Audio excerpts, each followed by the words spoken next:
ভয়ানক গোরস্থান পর্ব ৭। অভিশপ্ত তালার খোঁজে তানিম আর রিমা ধীরে ধীরে বেরিয়ে এলো সেই পরিত্যক্ত গির্জা থেকে। চারপাশে নিস্তব্ধতা, শুধুই জোনাকি পোকার আলো আর পাতার ফাঁক দিয়ে ভেসে আসা অদ্ভুত বাতাস।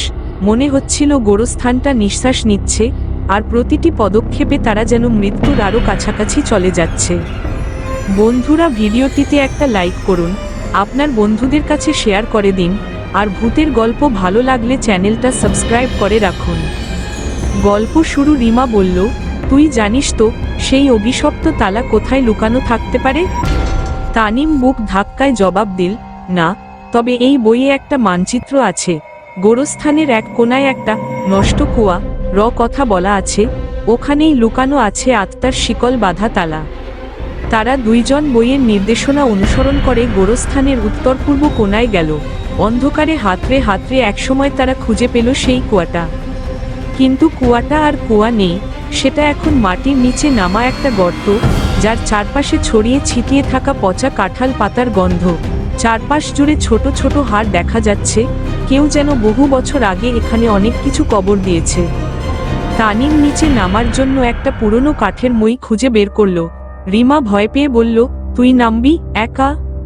তানিম বলল, তুই উপরে থাক, আমি যদি আওয়াজ দিই তাহলে মই টানবি। মাটি ভেজা, স্যাঁতস্যাঁতে, আর গর্তটা যতই নিচে যায় বাতাস ততই ভারী হয়ে ওঠে। প্রায় 15 ফুট নিচে গিয়ে তানিম দেখে সেখানে একটা পুরনো পাথরের বাক্স, গায়ে আরবি হরফে কিছু লেখা, আর সেই বাক্সের মুখে একটি মোটা লোহার তালা ঝুলছে।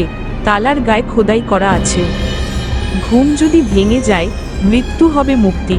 ঠিক তখনই হঠাৎ কুয়ার নিচে জ্বলে উঠল এক লাল আলো। পেছনে থেকে গা ছমছমে কণ্ঠস্বর, তুই আসছিস আমাকে মুক্ত করতে, না নিজেকে বন্দি করতে? তানিম ঘুরে দেখে পেছনে সেই আত্মা দাঁড়িয়ে, আগের চেয়েও ভয়ঙ্কর, শরীরের অর্ধেকটা মাংসবিহীন, চোখে আগুন আর মুখে বিকৃত হাসি। রিমা উপরে থেকে চিৎকার করল, তানিম, তাড়াতাড়ি বের হয়ে আয়। কিন্তু তানিম নিচু স্বরে বলল, না, আমি এটা শেষ করতেই এসেছি। সে পকেট থেকে একটা লোহার হ্যামার বের করল। একবার, দুইবার তালায় আঘাত করল। তৃতীয়বার আঘাত করার সাথে সাথে হঠাৎ বাতাস চিৎকার করে উঠল, যেন পুরো গোরস্থান কেঁদে উঠেছে। তালা খুলে গেল, আর বাক্সের ভেতর থেকে একটা কালো ধোঁয়া বেরিয়ে আকাশে মিলিয়ে গেল।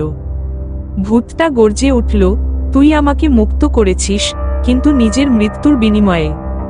তানিমের শরীর হঠাৎ অসাড় হয়ে এলো, সে পড়ে গেল।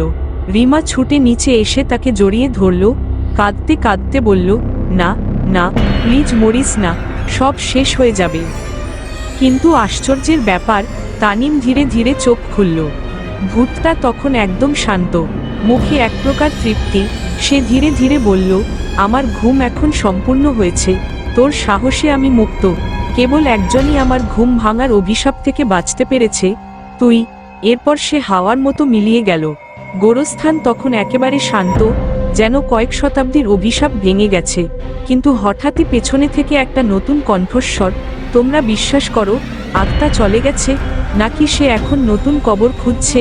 তারা পিছনে তাকিয়ে দেখল অরণ্য, কিন্তু তার চোখ দুটো পুরোপুরি কালো।